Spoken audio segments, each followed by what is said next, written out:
Ya pemirsa, masih bersama kami di Konspirasi Prabu.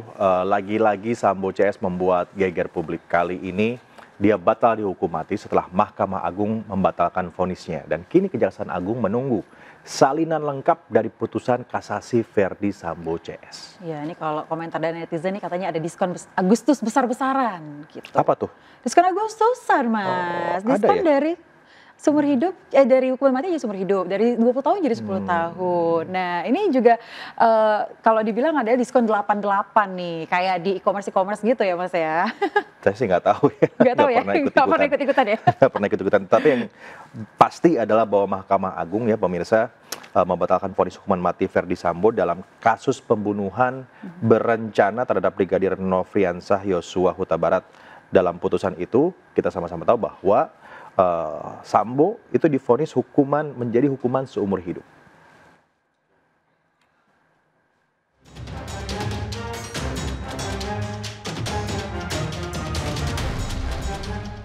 Kejaksaan Agung saat ini menunggu salinan lengkap dari putusan kasasi Verdi Sambo CS. Selanjutnya, Kejagung akan menyampaikan sikap resmi perihal kasus tersebut. Kami akan menunggu proses selanjutnya adalah pengiriman salinan putusan secara utuh dan lengkap dan akan kami pelajari. Ya. Tapi ada hal-hal yang perlu kami sampaikan. Apakah sikapnya ke depan seperti apa? Ya. Kewenangan kejaksaan dalam hal ini adalah jaksa penuntut umum untuk melakukan upaya hukum luar biasa berupa PK. Ya. Sejak tanggal 14 April 2023 sudah dianulir oleh Mahkamah Konstitusi dengan putusan nomor 20 tahun 2023 sehingga kita tidak mempunyai kewenangan lagi untuk melakukan PK dalam perkara tindak pidana.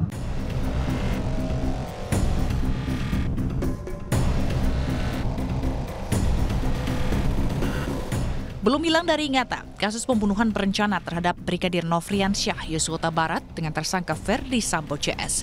Persidangan demi persidangan dihadapi para pelaku, hingga akhirnya vonis pun dijatuhkan kepada semua pelaku.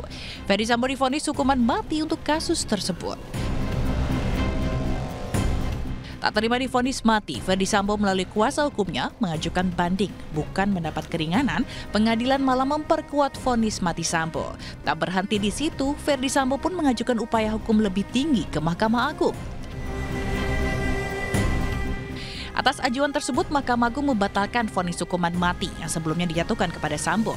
Dalam putusan kasasi itu, Sambo divonis hukuman seumur hidup.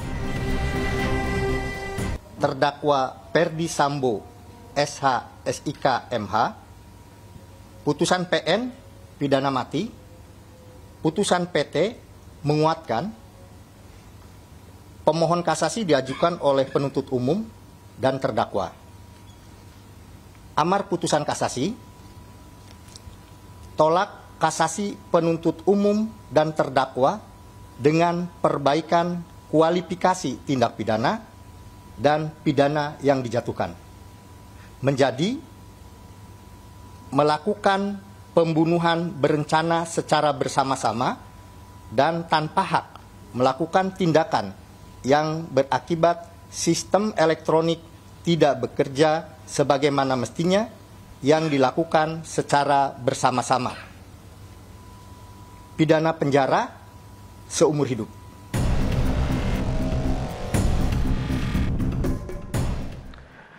Oke, sekarang kita berbicara tentang LRT ya pemirsa semua. Ini adalah satu proyek yang sebetulnya ditunggu-tunggu oleh publik terutama di ibu kota.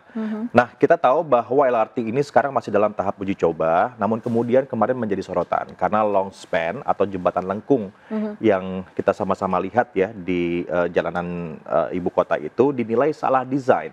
Sehingga long span tersebut dianggap tidak sesuai dengan perencanaan awal. Nah, tapi begini ya, karena ini proyek pertama, Presiden Jokowi pun memberikan pernyataannya dan menganggap bahwa ini adalah hal yang wajar dan juga bisa langsung diperbaiki, nggak usah ribut-ribut soal kesalahannya, karena toh ini merupakan sebuah karya yang dimana engineer atau insinyur lokal bangsa sendiri yang mengerjakannya. Nah, bicara tentang kecepatan, katanya kecepatannya kalau di lingkungan itu nggak bisa cepet tuh ya, jadi kalau harus cepet- pelan-pelan. Kalau cepet kayak roller coaster dong, Master. Ya kan? Tapi juga sebetulnya kalau mau cepet-cepet di lingkungan memang mau apa juga Bahaya gitu kan? kan.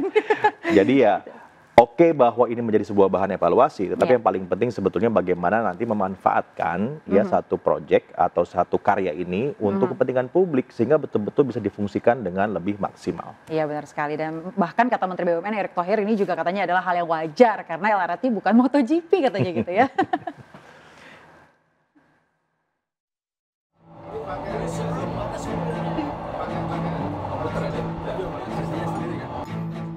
Rangkaian kereta Light Rail Transit LRT Jabodebek saat ini masih dalam tahap uji coba sebelum peresmian pada 18 Agustus 2023 mendatang. Proyek LRT kini mendapat perhatian bukan hanya antusias penumpangnya, namun karena desain jembatan lengkung atau longspan yang dinilai salah dan tidak sesuai perencanaan. Wakil Menteri BUMN Kartika Wirjoatmojo menilai perlu ada yang diperbaiki. Pasalnya, longspan LRT Gatot Subroto Kuningan membuat laju LRT melambat di 28 km per jam dari normalnya 80 km per jam. Sementara terkait kesalahan desain longspan LRT, Presiden Joko Widodo angkat bicara saat melakukan uji coba ketiga pada 3 Agustus 2023 lalu. Menurut Presiden, karena ini proyek LRT pertama, sehingga jika ada koreksi dan evaluasi maka harus diperbaiki. LRT ini adalah yang pertama kali kita kerjakan. Jadi kalau ada koreksi, ada yang perlu dievaluasi, perlu ada yang diperbaiki, ya kita perbaiki. Jangan seneng mencari-cari kesalahan, karena kesalahan pasti ada, karena baru pertama kali. Dan ini adalah produksi Inka. Konstruksinya juga dikerjakan oleh kita sendiri, semuanya oleh kita sendiri. Jadi kalau ada kurang-kurang, ya harus kita maklumi, tetapi kita perbaiki. Menteri BUMN Erick Thohir juga ikut komentar mengenai hal ini. Erick mengatakan perbaikan jalur LRT Jabodebek sudah selesai dilakukan. Menurutnya kecepatan LRT yang hanya 20 km per jam saat menikung adalah hal yang wajar. Dalam masa uji coba ini, masyarakat sudah bisa menaiki LRT dengan tarif Rp1 sejak 12 Juli hingga 15 Agustus 2023. Nantinya, LRT Jabodebek akan dikenakan tarif resmi sebesar Rp5.000 untuk 1 km pertama dan selanjutnya masyarakat dikenakan tarif Rp700 setiap kilometer berikutnya. Ada 18 stasiun LRT Jabodebek yang nantinya akan terkoneksi dengan moda transportasi lainnya untuk memudahkan masyarakat dari dan menuju stasiun LRT. Dari Jakarta, Tim Liputan iNews melaporkan. Kita akan jeda pemirsa, berikutnya kita akan bahas tentang judi online yang kembali merebak, sepertinya susah untuk dibasmi. Padahal kerugian masyarakat dari judi online ini mencapai 27 triliun rupiah. Ya, dan selain ini juga kita akan ada Menkominfo yang akan membeberkan perang melawan judi online. Jangan kemana-mana pemirsa, tetaplah bersama kami.